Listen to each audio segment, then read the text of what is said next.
আসসালামু আলাইকুম।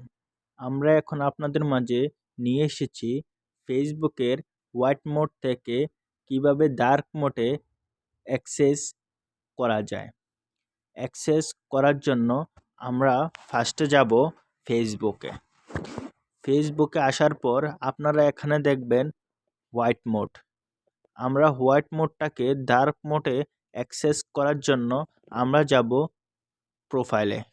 প্রোফাইলে আসার পর এখানে দেখবেন সেটিং নামক একটা অপশন আছে। এখানে গিয়ে 4 নাম্বার 5 নাম্বারে দেখবেন এখানে ডার্ক মোড আছে। 7 নাম্বারে দেখবেন ডার্ক মোড আছে। ডার্ক মোডে ক্লিক করবেন। তারপরে ডার্ক মোডটাকে অন করে দেবেন। এইভাবে আপনারা আপনাদের ফেসবুককে ডার্ক মোড খুব সহজে করতে পারেন।